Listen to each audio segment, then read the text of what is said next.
Rise and shine, it's a brand new day. Can take the stage, ready to play. Weekdays at 10, the cars and the scene. Coffee in hand, they're living the dream. Question in the voice, got the whole town awake. Bringing fire to the mic, make no mistake. Shows in the corner, spitting out facts. Dropping truth bombs, ain't holding back. Can in the morning, feel the heat.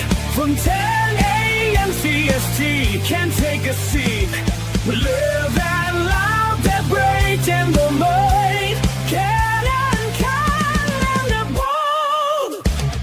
Light up your speakers, crank up the sound. They're talking about life upside down. Opinions exploded like a sonic blast. In the studio, they're built to last. With passion and grit, they engage and ignite. Every single week, they're a force can't fight. From sports to politics, This is a Huddle Sports Network broadcast. You can find us on Roku TV, Amazon Fire TV, Facebook, and of course YouTube. Get all your NFL news here first. Good morning. Welcome to another edition of Can this morning. Oh, we have a bearded Packer fan. We have a Broski. We have a Joseph. And I like to say happy birthday to the best 18s in the world, myself and Caleb. Oh, wow. It's your birthday. Happy birthday. Yeah. Well, happy birthday, but I don't know how to take that statement. I wore 18 as my soccer jersey, actually, so. Okay. That's a little better. Yeah. Hey, good morning there, Bill. Morning, Bill. And of course, on my birthday, my internet company decided I don't need internet, so I'm actually on the iPad via the iPhone tethered. Yeah, technology. Oh, you want to know something funny though? So obviously we have the grandbaby over today. Thank you, Fred. And no internet means guess what? No TV because everything is streaming, right?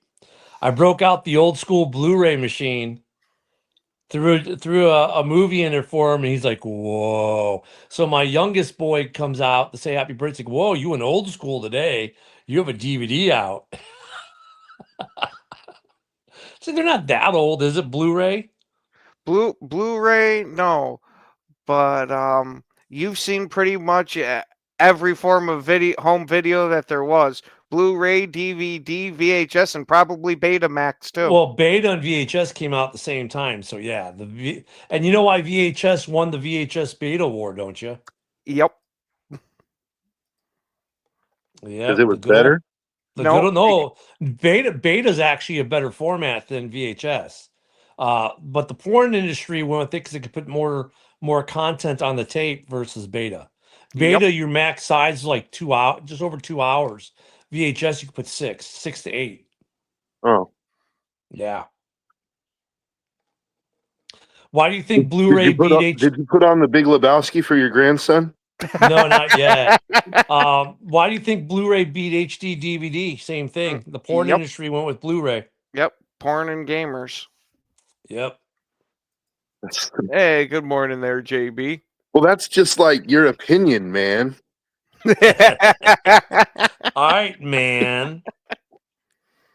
Oh, yeah, dude. yo, Fred, you've got to, man. I mean, I've had when I set up the new house, I didn't hook up, the Blu-ray in the man cave, but I kept the machine in the room right there behind me where the DVD racks are. So today I went in there and pulled it out and hooked it up to the TV in the living room, and that's what they're watching right now. Yeah, I was gonna say both your guys' backgrounds look good, man. Having the real backgrounds, both Ken and Ken. Oh, why? Thank you, there, bro. Thank you. Yeah, we went to that change last week. From them titties.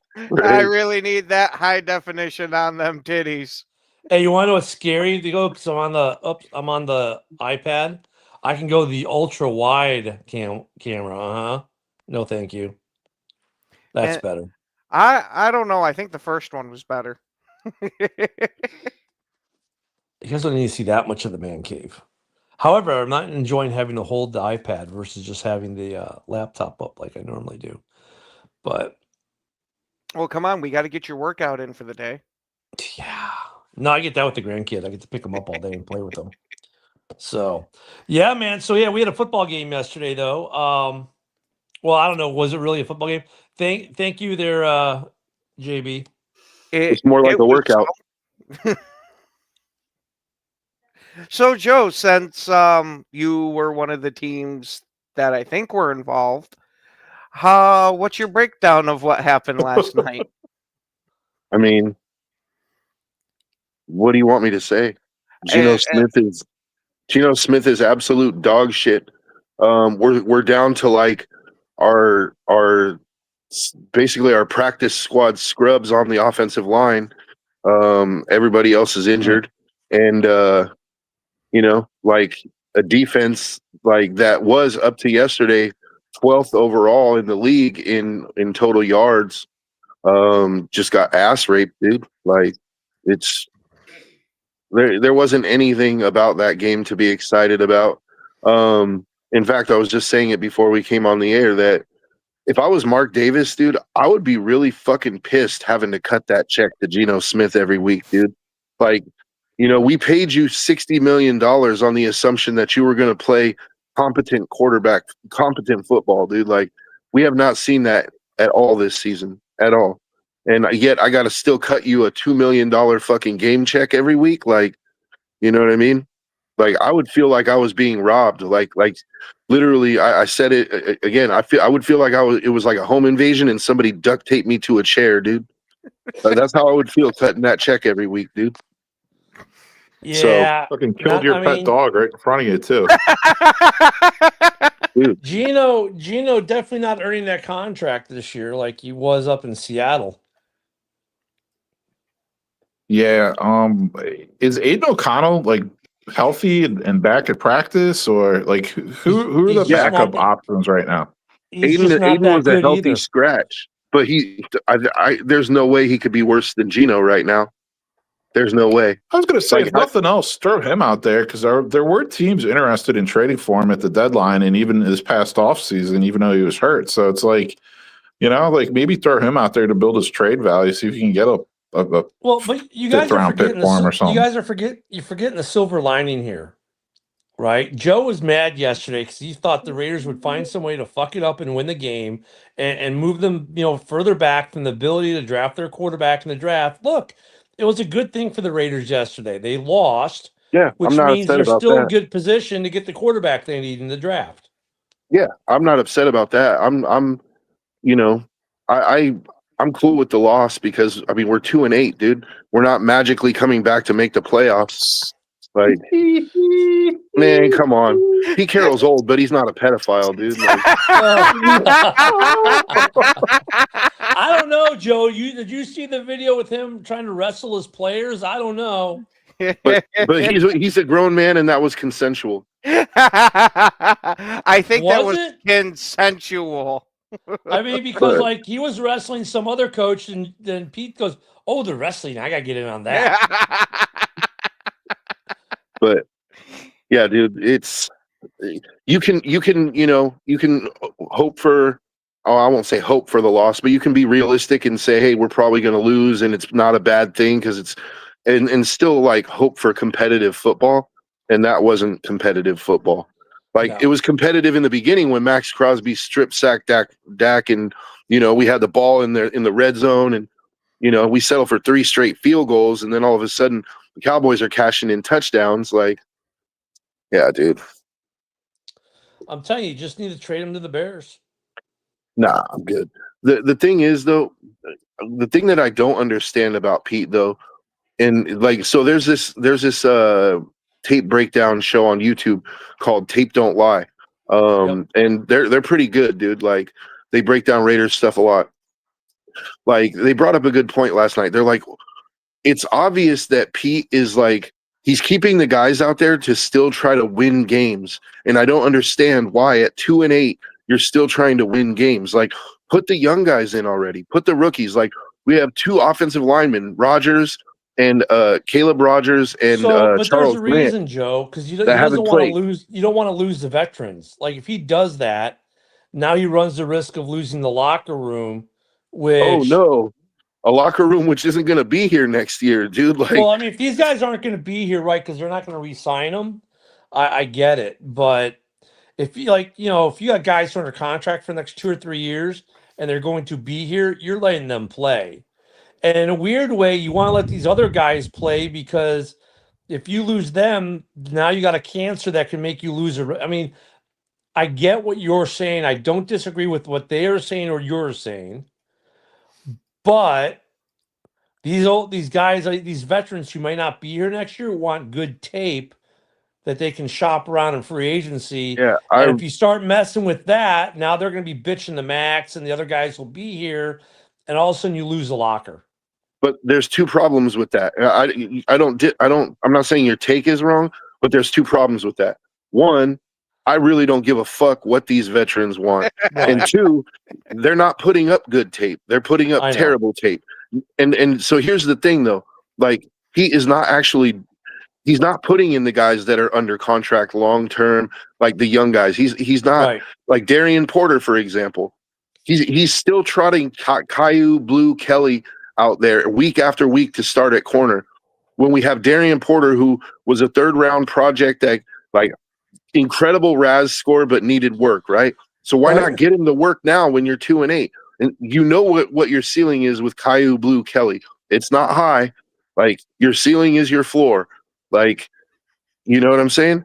But he refuses to play Darian Porter. We have two offensive linemen that haven't seen the fucking field. A rookie guard and a rookie tackle. I mean, so it can't be both ways. It's one or the other, right? Either they're so bad that you're putting the current guys out there, in which case, holy fuck, does that say something bad about our drafting? Or you're not putting them in when they could actually potentially do better than the guys that you're putting out there right now, and you're getting young guys reps. Like that's my thing. Is like I like Pete Carroll as a coach, but I don't understand his personnel decisions. Like at this point in the season, you should be shutting the guys like Max down. Don't even, or at least severely limiting their reps. Like, don't even bother getting him injured. Like, play all the young guys, get them as much reps as you can. You're gonna lose anyway. Like, man, I don't understand this, dude. Like, you continue to trot this same dog shit product out week after week. It's frustrating as a Raiders fan. Because at least if we were watching the young guys, when they make a bonehead play, you could just be like, well, they're rookies, man. Like it happens, right? But when you're seeing it 6th, 7th year veterans, and it's like every week, you're just like, dude, like this dude should be paying us. You know what I mean? For the privilege of wearing the silver and black. Like this dude should be paying us. This is crazy, dude. Look, it's kind of like the last two seasons. I think we've expected a lot more out of the Raiders than we've gotten. And last year, there was a lot of injuries. Okay, fine. But, there was a lot of hype with AP coming in because the team really liked AP. They rallied around him. And then, like, the defense just crashes and burns, injuries. And then Gardner Minshew, who wasn't bad the year previous in Indy, just dog shit. So it's like, okay, fine. Fire AP, he's not cutting it. Let's get Pete Carroll. A lot of excitement there because Pete's Pete. And you still got Max Crosby. You got a guy who's coming back off injury on the defense. And hey, we got a quarterback. Gino's been really good in Seattle last couple of years. And you get to Vegas, and it's like he's too busy at the Bunny Ranch. And now he can't think of football. And I'll tell you, it's a curse of Carr. Ever since the Raiders got rid of Carr, that was the last time they were good. See, I was actually just wondering, is it the curse for them moving from Oakland to Vegas? No, it's the Carr curse because look when Gruden and Carr were there, they were trending in the right direction, winning games, barely missed the playoffs. Then they bring it, then the whole thing with Gruden happens and he resigns. No, they made the playoffs. Oh, you're right. You're right. The year Gruden got fired, they made the playoffs. I'm sorry, Ken. Yeah, and then you bring in the franchise killer, from New England to be the head coach. And what's the very first thing he does? He gets rid of the only guy who understood the offense, Carr, right? And then they've gone downhill ever since. And as if that wasn't enough, now that franchise killer is 9-2. 9-2, dude. Yeah. It's because he's a good OC. See, that's the problem. He's a good OC, right? but he's a shitty head coach. Yep. And that's always what you think about when you got these rookie head coach like Ben Johnson. Now is it like, okay, is Ben Johnson a franchise killer or is he a franchise, builder? He's a builder, obviously. Look at the Bears this year. He is definitely not a franchise killer. He appears to be a properly good head coach, right? But you look at some of these guys who are great OCs or great DCs, Vic Fangio, great, phenomenal DC, shitty head coach. But you Vance know what? Vic Joseph. Fangio was smart enough to know that after 1 year in Denver, like, get me the fuck out of here. Get me back into DC's booth. Let me just do my thing. And yeah, I don't make the money, but I make damn good money as the best DC in the NFL. So I'm making more than a couple of these head coaches. I'm like, hey, ain't nothing wrong with that. Like Vic Fangio, I think isn't he like the oldest coordinator in the league too? Oh no, Vance I think, Joseph is another example. A really good DC. yeah. I Like mean, like didn't have a Flores might good like. stint as a head coach, but he's probably going to get another one. Well, like Flores, he's a really good DC for Minnesota. He was an okay head coach in I was Miami. gonna say I actually kind of liked him as the head coach in It'll be Miami. interesting to see how he is in his second go around as a head coach because the first go around can be iffy. That's why they always get the second chance. And the first one wasn't terrible for him, so I think there's an upside for him. But we'll see how he does. Like Matt Nagy, who's now the OC in Kansas City, and him or Spags is the heir apparent in KC. Both those guys are questionable as head coaches Because in my mind. we can't forget about Spagnuolo's stint with the Rams there. Yeah. You know who I think would be good, who Flores might be good with? I mean, he would need a good offensive coordinator, but go take that Giants job. They already have a pretty Yeah, decent defense. Like, yes, Joe, I see what you're saying, but you got to remember his lawsuit hinges upon that whole Giants organization and them Wouldn't that giving. be but ironic? what better way to get rid of that lawsuit than to have the Giants make Well, I him mean, their look, head coach? the lawsuit's going to be is arbitration. It's not going anywhere. It's going to run its course Right. now. But I mean, wouldn't that be ironic though if the arbitration goes through, whatever happens happens, and then he gets hired on as the next Giants head coach? Yeah, there's a lot of rumors also that along that same train of thought, Jero Evero, the defensive coordinator for the Panthers, he's from that like Don Capers 3-4 model. He might get a head coaching job somewhere next season. So I've actually been hearing some rumors about that too. yeah. And I was actually busting the Panthers fans' balls saying, "Oh, watch, he might get the Falcons job if they fire Morris." But yeah, I mean, there's other teams he has a chance to go to. The Giants Is being one of them. Morris how short's that lease on Raheem Morris? Real short. Yeah. See, Arthur Especially now Blank that is loyal. That's the thing. He's like a loyal owner to his players. And it's not That's one his thing I've fault that noticed. Penix is a bust. Well, and Morris has that to use too as leverage. He can always be like, "Hey, I think Morris does have 1 year left under his contract next season," and he could always say, "Hey, my guy went down, so what do you expect me to do? I did the best I could." But Penix, he kind of got pressured by Blank and other people to start Penix over Cousins, and he can kind of say that, "Hey, look at the young guy that you guys drafted." And then kind of said, you're going to start him over the $100 million arm that we've got on the bench. He sucks. He's not durable. He spends more time in the IR than he does on the field. And now I've got an out of rhythm Kirk Cousins, who tries his best to be a great teammate, but he's not an off the bench guy. And we screwed up his mojo. So yeah, I should get another year and let me run with the guy I want to run with at starting quarterback. Well, with Penix being on the IR, he's going to have a chance to slightly prove that you'll have Kirk Cousins for a minimum of 4 games. If you start, you start racking up, you don't even have to win. Be competent and show more life out of that offense. Then that might give him an argument. If Kirk Cousins continues to suck, then I think that's more of an indictment on him. But I think you're right. Can the Bear fan but he could try to use that excuse.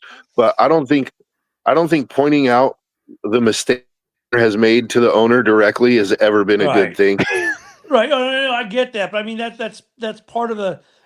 You look at Raheem Morris was on the hot seat the end of last year. You got to figure he's on the hot seat.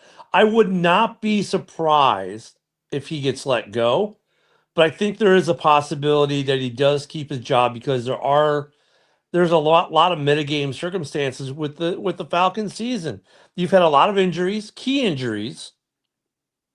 You've had, I mean, Koo was like Mr. Clutch Kicker, who all of a sudden wasn't. Now he's in New York after, so they went through that. They've gone through the quarterback injuries. They've gone through wide receiver injuries.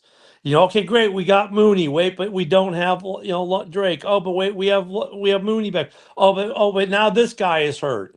I mean, they've gone. The only thing they've had constant is Bijan, and Bijan's had some good games, and they've had games they haven't used Bijan for probably reasons that we don't know, but probably for valid reasons within the building.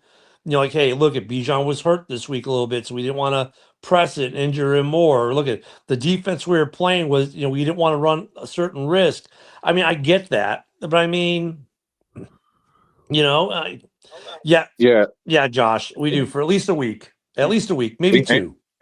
And guess what I've been hearing about the Penix injury? So they're saying this is more of like the 12 to 15 month kind of recovery time, meaning like he's most likely going to miss all of next season. So you know what I mean? They have to make other plans.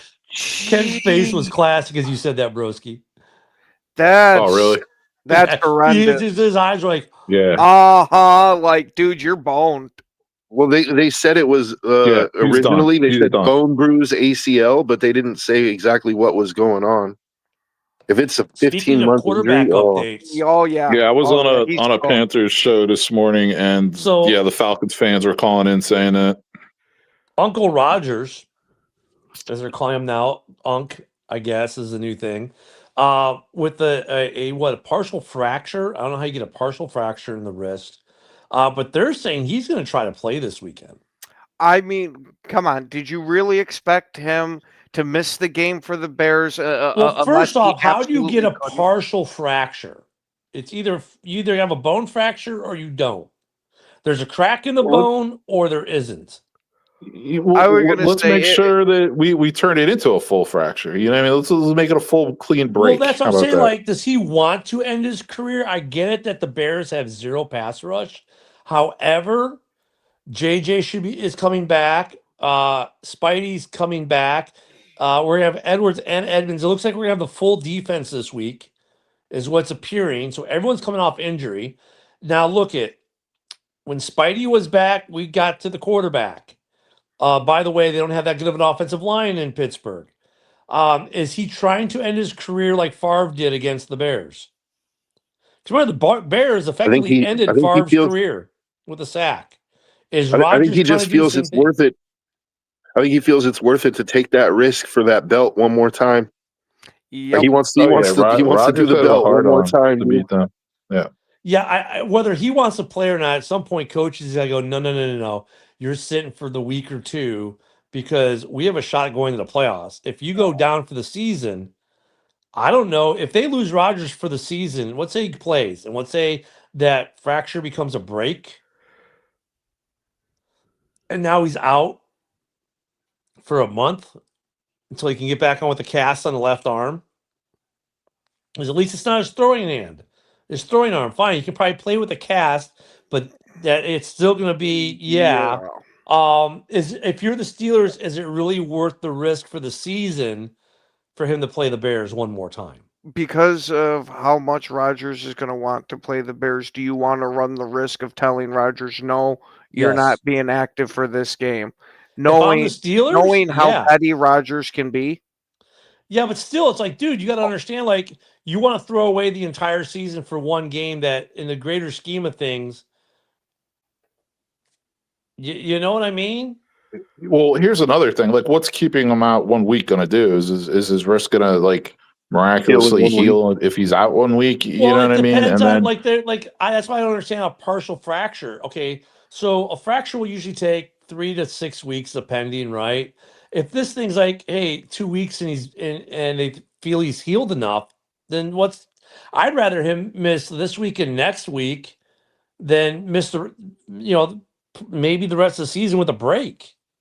I mean, it's something I haven't seen an update today, obviously, because I have no internet really, and I wasn't perusing the phone as much this morning. But I don't know. I mean, like I Okay. don't. I mean, Well, I I got just the hope when the difference. opportunity Hold on, presents broski. Hold itself. on, hold on. I got the difference between a fracture and a partial fracture. What? A full fracture is where it had went all the way through one side of the bone.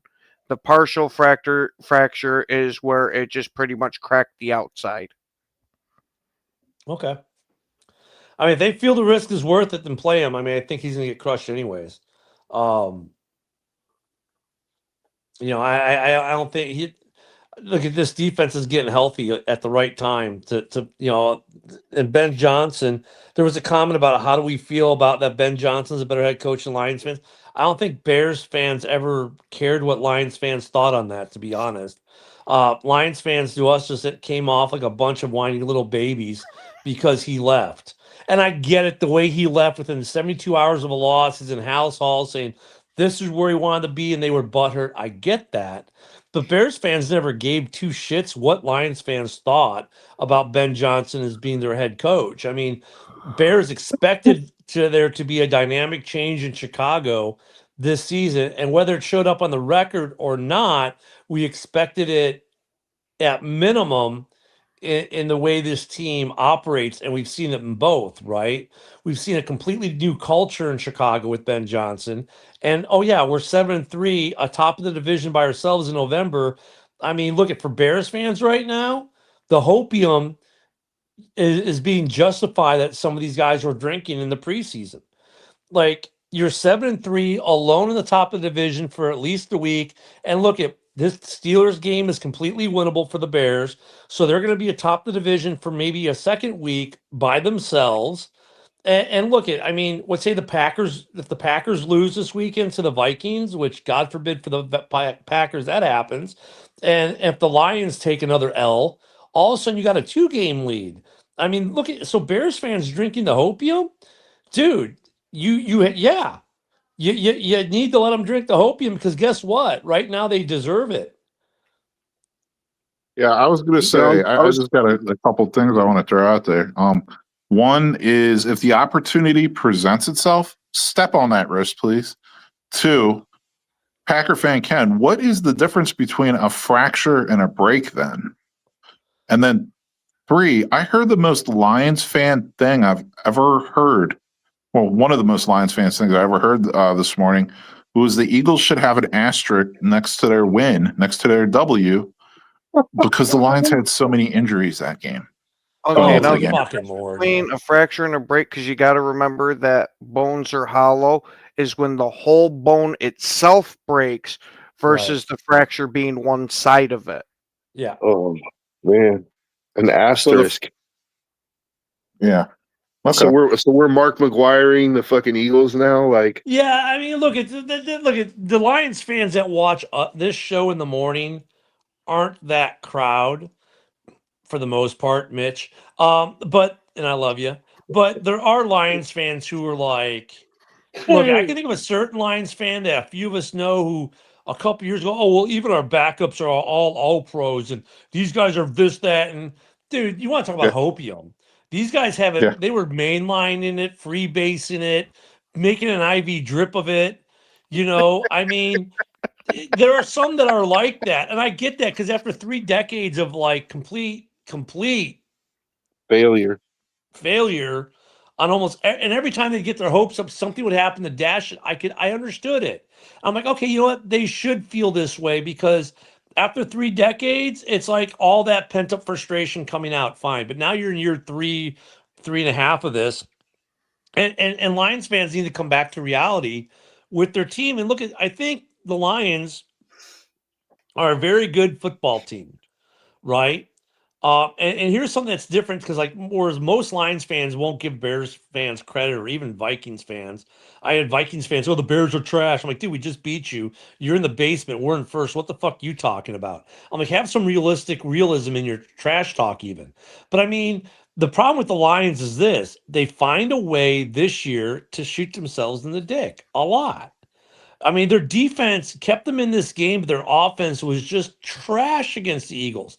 Now, I get the Eagles' defense is playing really freaking well, but they just barely came out of Green Bay with the win, right? And you figured, okay, there's blood in the water because their offense isn't working. We got a really good defense.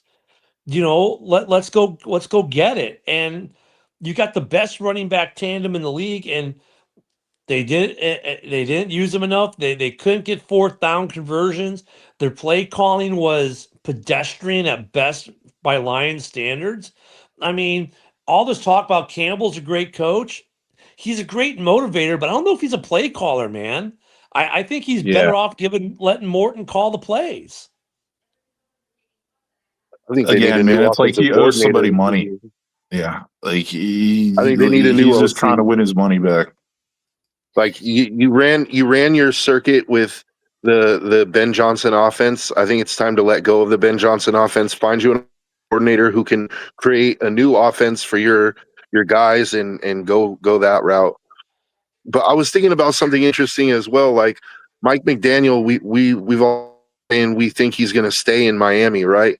But I was thinking, like, if I was the New York Giants, I might consider offering a trade for Mike McDaniel. It wouldn't be the first time that a coach has been traded. Gruden, Exactly, that's what I'm saying. There's a Peyton. precedent for it, and I don't think it would cost as much. Mhm. Like the Giants are looking at easily a top 10, probably a top 10 pick this year, right? But could you imagine Mike McDaniel with Dart, Malik Neighbors, Scatabo?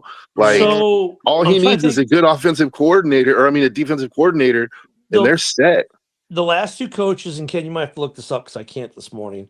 The last two coaches I can remember getting traded or got traded were Sean Payton, but that one was a different scenario because he left the team for a year to retire, then decided he wanted to coach, and so they had to give him compensation.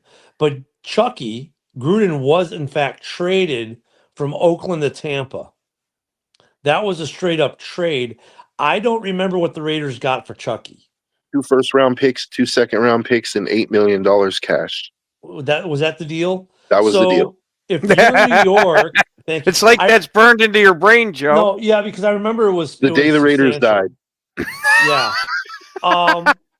So the question is, would New York be willing to give that up to Miami? I don't think it would cost that. But I'll put it this way: like if you were say they want 2 first-round picks, right? You got Abdul Carter on the roster. Like he's supposed to be your guy that's going to take over, right? Like give him the top 10 pick this year and Thibodeau and call it a day. They need players. Like, it kind of hurts. But if you're New York, you need offensive line. Wouldn't you want to use that pick on an offensive lineman? Look, to get the head coach in the building that's going to be there for a while, 1 first-round pick is not going to kill you, dude. Like, in my opinion, like I would make that if I was the Giants. I would make that trade, even if they wanted Thibodeau with it, because you have Abdul Carter. Like he hasn't shown to be this player yet, but you went all in on him. Like, hey, Steve, I said, God forbid they lose. Not that they are going to lose. I said, God forbid. Because it's possible. For me, I think it would be worth it because of game. what Mike McDaniel. I think it would be worth it for what Mike McDaniel could potentially do with that offense. Yeah, I don't think Mike McDaniel wants to leave Miami to go to New York, though, to be honest with you. No, he can still get cocaine in New York. Yeah, probably just as good. Yeah. A little more expensive, though. Yeah, shipping fees. And you can't go hang out at the Cleveland or in South Beach anymore. I don't know. I mean, it'd be interesting. We haven't had a coach trade like that since Chucky. The Sean Payton trade, a different scenario altogether.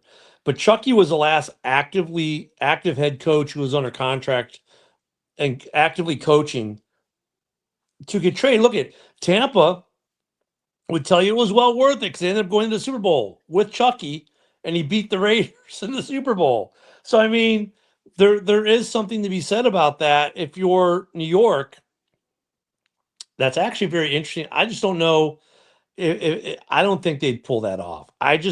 Some either New York would be too cheap or Miami like, nah, man. Well, but Because then see, who's going here's to the coach thing too. Tua? Well, here's the thing too, is that when Gruden was coming off the divisional round loss to the Patriots, which was the snow job, The right? Tuck rule, yeah. The Tuck rule. He was coming off the Tuck rule game, but he had the Raiders winning that division. Like they were, there's Mike McDaniel right now, his stock is not that high. So that's why I said I don't think it'll cost as much, because look at Miami right now. Like they're winning but a if couple you're games here Miami, and why there, do you but want? But if you're Miami, okay, great. Maybe you get some first round picks. I don't know if you include Thibodeau in that, but he can't wear his Lululemon Caprice in New York. That's good, Fred. But I mean, if you're Miami, then you're like, okay, but what are we gonna do? Who is going to coach Tua? Because he seems to have a rapport with Tua that actually works.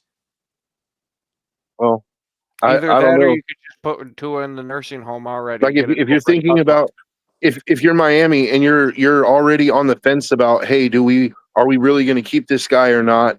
And I then don't New think York they're on comes the along. fence. No, They're not on I'm the not fence, saying they though, are. Joe. I'm just saying if they are, like, Mhm. because we don't know what they're thinking. Like Yeah. we can speculate, but we don't know. Like they just fired their GM. Like, a new GM coming in is probably going to want to hire his own head coach, possibly even get his own quarterback, although the quarterback situation is a little harder because he has that big ass contract. But all I'm saying is if the Giants were to make the offer, make a reasonable offer, you'd have to at least consider it, especially if you're getting Yeah. a player like Thibodeau with it and a top, like So, that but you could Joe, and that could really that's an jumpstart your interesting point you rebuild. made about the Lions. Like, it might be best for them to just go in a different direction with their offense, because obviously Morton can't call the plays. Dan Campbell, I hope to God he's calling the plays the rest of the season. And it's like, what if McDaniels gets fired from the Dolphins? What if he goes to become a OC for the Lions, like something like that? Like, that the Lions might have to highly consider like changing their offense, because they can't replicate it without having Ben Johnson anymore. Mm-hmm. And I think it's Yeah, the foolish. whole I thing think with Morton. you're seeing that they're trying to replicate it and they're not having the same success because Ben Johnson is not calling their plays. So why are you going to it's like the Raiders when John Gruden left and they went and they ran Gruden's offense that next year. Yeah, they got to the Super Bowl, but as soon as they played Gruden, they got their asses kicked. Like, teams it's not quite the same situation, but it kind of is in a sense because the Lions are running the same offense, but they don't have the guy that designed it. Isaac, man, look at it. Do I need to call and get you on the random drug testing schedule for that comment? If you put that comment back up, Ken. I didn't see it. Yeah.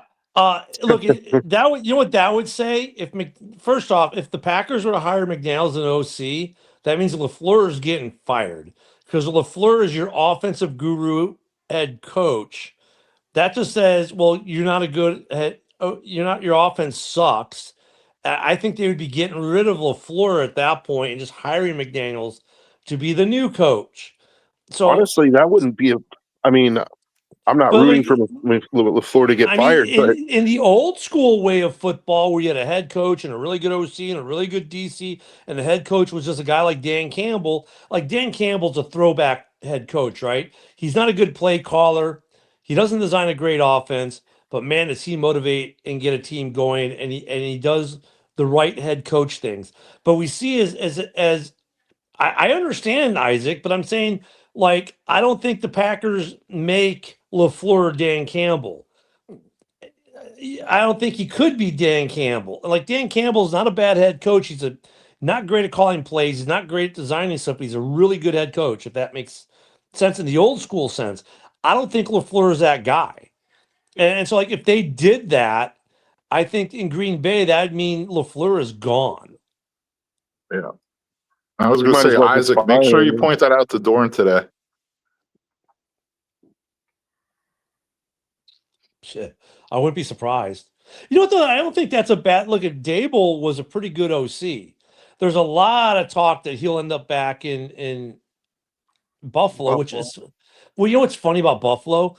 Guys that leave Buffalo go back to Buffalo. Think about it. Mitch Trubisky leaves Buffalo, goes to Steelers, gets shafted there. Next, goes to free agency. Doesn't even talk to another football team. Just runs right back to Buffalo. Coaches leave Buffalo, go other places, come right back to Buffalo. Like that organization just treats its people right where they want to come back. And I think Dable going back to Buffalo next year as the OC, that offense would be ridiculous because they love Dable up there. Let's see, LaFleur might. Yeah, I mean LaFleur, I think is on the hot seat. Like, and look, that's why I think Isaac, like your argument should be more like, well, what if we tried to get McDaniels and replace LaFleur? I think that's more Give likely me to happen. Heffley as the head coach and McDaniel is the OC.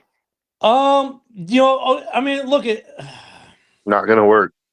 No, I mean, look, it could if he's still calling the defense and you like Hafley's defense, but now you got a rookie head coach again, who was a college head coach, didn't exactly tear the world apart, but I mean, it'd be an interesting way for the Packers to do it. Hafley is a relatively new coordinator, though. He's Very new. He's only This his is only his second year. Like, Yeah, yes, but he's already starting to get a lot of looks at head coaching positions already. He already interviewed last year for it, and there's connections tying him to the Giants organization. But right now. honestly, though, you look at his defense this year without Micah Parsons, they're not that good of a defense. And that's the rub, because I don't think their defense is anywhere close to what it is without Micah Parsons. Like, and I think they probably lose 2 or 3 more games this year already without Micah Parsons. Joe Brady will take a head coaching gig somewhere else, Billy. That's what will happen. Joe Brady will get a head coaching gig somewhere else. Dable goes back. I don't know, because let me tell you right now in Buffalo, fans are going nuts with Joe Brady, and they're talking about they might want to get rid of him because of how the offense has been performing this year. Well, that's what I'm saying. Joe Brady exits one way or the other, either because he either gets a head coaching gig or the Bills say, hey, we can bring back the guy who made Superman, and that'd be the excuse. Either way, the road's wide open for Dable. In fact, I'm surprised that he has not been signed as a consultant yet. That position that these guys always seem to get with them. I'm sure that'll happen in the next week or two, though. I don't want to guarantee it, but I'm sure the second he was fired, he got a call from Buffalo. He said, "Hey, man, let me get like a week or two with my fam," and they're like, "All right, cool." And then he's gonna be right back at it. I guarantee. And there's a good. Go ahead. I was going to say there's a lot of rumors flying around about Brady and Dable both going to coach college because there's so many big time programs that need coaches right now. I mean, I've never seen this in one off season where you have like Penn State, LSU, Florida, Auburn, a lot more money. Dable will get a lot more money to go to Buffalo and be the OC and have a legit shot at a ring. I think Dable will take that over Penn State any day. You think you'd get more money? I'm not he sure won't you'd get more money. Not at Penn State. Yeah, the Penn State not at LSU, man. Not at Florida. Penn State just fired their coach, and they their contracts are different, right? There's so many contingencies built into their, like it's 25 mil if A, B, C, D, E, F, G, and the whole alphabet's complete. Well, but if you only do A, B, you're getting 6. So Penn State just fired their coach, and they still owe him $67 million. So, which is obviously I'm glad you brought that up too. But like they still owe him $67 million. So Dable could easily work that into his contract. Like, I want some guarantees if I'm leaving the pro game to come coach your program. And that's why I was hoping Woody would call in today. Ken, what was that last comment? Throw it back up. Why we lose either coach winning Super Bowl? I still think it's possible to go Pack. Well, first off, you're not winning the Super Bowl, Josh. At least not right now. Yeah, we're not right now. No. No, I appreciate the hopium you got. For the NFC North, it's hard, I think, to say that for any of our teams right now because the Rams are just the better team in the NFC right now. But I mean, look, if you guys lose to the Vikings, Josh, there's going to be talk about LaFleur being gone. And like, I get the Vikings have this magic with the NFC North, but look at the Bears kind of just ended that, right? I don't know if you guys lose to the Vikings this week, or just have another rough patch where you lose 2 or 3 games in a row. I think there's going to be a lot of talk about LaFleur being gone. Very well could be. And look, I get the money piece on the college stuff, but Dable might look, if you can get a ring, guys rather have the ring than the money, and these guys already have money. Dable's got money. He's got Dude, generational wealth in the bank account. He wants a all ring more than he wants a paycheck, I think. all I'm saying is like a Penn State, LSU, Florida, Auburn, they're going to be paying their next head coach almost probably around 15 million a year. That's a lot of money. I mean, some of these guys might go that way, but I think Dable ends up back in Buffalo because of the ring. Like I can see Joe And Joe, Brady guess like what? going. Yeah, Joe Brady. I could see him maybe trying to get a college gig if Yeah. with Dable going back. But I mean, we already. But then you get guys like like look at why Halfley's in Green Bay. Halfley's in Green Bay because of NIL. He's like, this NIL thing just made college not appeal to me anymore. So I might as well just go the NFL. There's some of that effect now with some of these coaches too. So there's a few like that. Not all of them are like Halfley, but you know, Let me just get this one comment out. I wanted to respond to Joe about the whole James Franklin buyout with Penn State, and the reason why I was hoping Woody would call in. So guess what? Virginia Tech is hired James Franklin, and guess what? They ate like $40 million of that buyout for Penn State. Isn't that crazy? That's crazy. Well, look at that. That's a problem with Dan Campbell. The happy That's day in the Franklin household. look at Nick. For Dan Campbell, it's live by the sword, die by the sword. So on one level, I respect that, but he's not an offensive play caller. He shouldn't have. Morton, look at, and for Lions fans, yeah, Morton, like we told you, he's not Ben. All the arguments, oh, he's the architect, blah blah blah. He doesn't have the football mind that Ben has. He doesn't have the knack for when to call certain plays. And look, even Ben hasn't been Ben in Chicago this year. Let's be honest. Like there's sometimes where even Bears fans are looking at the play calling, going, "Ben, what are you doing?" But then he comes snaps back and gets the right play at the right time for us to win the game. But I mean, Ben is kind of having to adjust on the fly this year too, and he's having a little bit of a tougher time because now he's a head coach. It's not Yep, easy that's being a true. head coach and calling plays. And I think Ben honestly is learning that this year. And that's why the Bears offense, as good as it's been, like what, top 3 in the league right now, could be a lot better, right? If he was only worried about the offense, but being a head coach, he isn't. And we're seeing some of that drop off even in Ben Johnson as a head coach. And you're seeing the drop off in Detroit because Ben's not calling plays.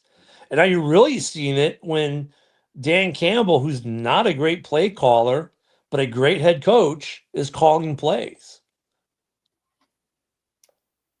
NFC North, I think, has got some interesting first world problems, put it that way, because it's not like these teams suck, any of them.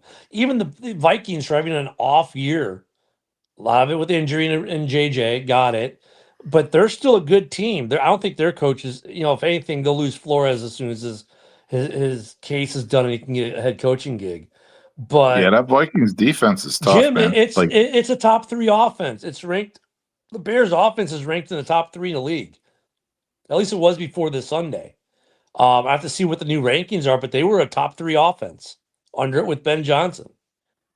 What's yeah, surprised a lot of Bears fans, we were number 2 in the NFL for rushing yards per game. yeah, and I don't think the Vikings are going to be an easy out for the Packers this weekend, man. This is back against the wall time. This is it for the Vikings, and their defense is good. Their defense is legit, man. So, it is not going to be an easy game for the Packers. This weekend. They may have Grenard back. So, yeah. I mean, it's with the Lions, though. I mean, Josh, with the Lions and Packers and their bad. You're right. Every team's had bad games. Look at the Bears against Baltimore. We got, Baltimore came out, punched us in the face with their healthy defense that we thought wasn't going to be healthy. But like the Packers, I kind of get their bad games a little bit more than the Lions, because the Lions' bad games have not necessarily been. Take away the Philly game, their other bad games were games they should have won. The Philly game you knew was going to be a fight. You didn't think they'd look as, and you know what, they were still in it despite their terrible offensive woes. Because that Detroit defense kept them in. A lot of credit goes to that defense for keeping them in, but the offense and the fourth down decisions. Actually, that's probably what killed you more than anything was all those fourth down decisions. Just punt the ball. I don't care how bad the win is. You're going to get, hey, at least you put them 30 yards further downfield than where they were. You know, I mean, the Lions have to figure some shit out. The Packers need to figure some shit out. The Bears need to figure out defense, and the Vikings just need to get healthy. And JJ needs to figure out quarterback. I mean, that's the simplistic line for all these teams. Yeah, I mean, if you go down the list of skilled position players on the Vikings, I mean, Justin Jefferson, Addison, Naylor, Thielen, Hawkinson, Aaron Jones, Mason, and their defense is freaking outstanding. If McCarthy is on that day, that's a tough team, man. Well, Billy, if the Bears beat Pittsburgh, we're in first place anyways. I mean, we'll just be happy that there's a game of cushion, right? At least with the Packers, it goes from a half game to a game and a half. That adds cushion as we go into our meeting against you guys, right? Well, actually, you know, in 2 weeks, because the Philly game, like then if we lose the Philly game, okay, now we're only a half game in first, but we're still in first. So yeah, I mean, there's a lot of stuff that goes with that, but I mean, look, all these teams have question marks right now in the North, and that's why when you look at the North and you look at, you know, like when someone says, "Well, we're going to win the Super Bowl," as a Packers fan, you look at them and go, "Dude, none of us are beating the Rams right now. We're just not in a playoff game. It'd be a great game. To be fair, in the playoffs, we have been the Rams version of the 49ers. I don't care what you've been in years past. I'm talking about right now, today. I mean, no, history never matters unless it supports the Bears. It doesn't, because look at last year's team isn't playing the game this year. I mean, I get your historical piece of it, but they're not actually playing the game. I'm talking about with what's on the field right now. You look at right now, then why do we even play the season, Ken, if we only care about history of years past? Right? That's how history's written. Well, no, you can't laugh it off because, like, we say like every year, well, the 49ers are your kryptonite, and they have been in the playoffs. It doesn't mean you can't beat them if you play them in the playoffs. It just means historically, they haven't been great. That doesn't put a feather in your cap. That means you're all of a sudden going to win the game this year if you play them. Just, okay, the history's there, but it literally doesn't mean shit. And we already know that it doesn't mean shit to the players because we've had a player come on this podcast and tell us it doesn't mean shit. Yeah, and I'm pretty confident in saying I think the Rams and Eagles are definitely like the head and shoulders above the rest of the NFC. Like that's what I think. No, Steve, it doesn't mean nothing because Packer fans, look how much we're in first place all the time. So please get out of here with that. Just it is what it is. The Bears are in first right now in a division where in the last 2 weeks, this is how good our division is or how tough our division is. The Lions are in first place, take a loss, or the Packers are in first place, take a loss, drop the third. Then the Bears and the Lions are tied for first. The Lions take a loss, drop the third. It's musical chairs in the North. It's just a good division. Yeah, there we go. The Packers for the next 2 weeks, dude. You were talking about the Vikings having their backs against the wall. The Packers have their backs against the wall because they got this tough Vikings game. Like, even though I agree the Vikings defense is good, but like their quarterback hasn't shown me anything. But they're gonna want to win, and then they're directly after that they're going to play the Lions on Thanksgiving, and the Lions are desperate for a win in that game so they can stay in the the division race. Like, that's two and who the Lions games got this back week? to back. They're kind of like Giants. Yeah, the Giants. So, like, really, they should win that game. And for the Bears, Bears fans are going to be going to the Steelers game thinking, we should win this game. It's a game we need to kind of win too, to be honest with you. With the rest, because then we get Philly, then we get Green Bay. Don't care if you are or not, Chaz. But I mean, 2025, right. Bud, live your truth. Green, because like has their backs against a lot of division games coming up real quick. Like, the division could really get away from them. If you lose, think about it, you get 3 division games in a row, right, Ken?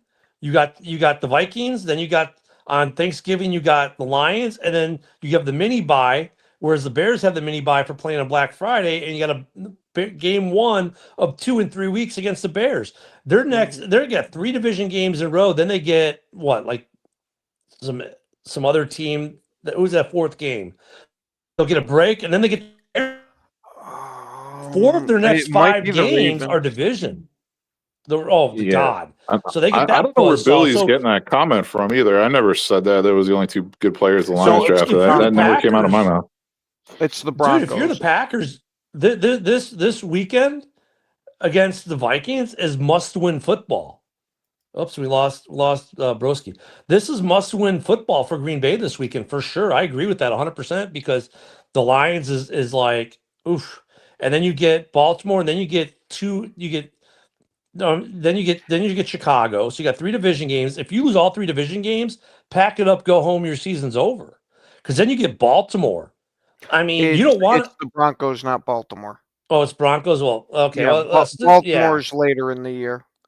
So I mean, the It's Packers after dude, the second Bears game. if you look what they got coming up the rest of the season, yeah, this is must win football this weekend for them. And looking for the Vikings, it's must win football for them because if they lose this weekend, sorry, Rob Haspels, your season is actually over. If you fall 3 games back in the North, it's over. Wait, we'll throw the last one back up. I caught the first half of it then. It was just trying to say that we barely won. Yeah, I mean, Jameis gave you the nice pick in the end zone and the fumble at the end. I mean, Now, there's something I do agree with, Chaz. yeah, they are.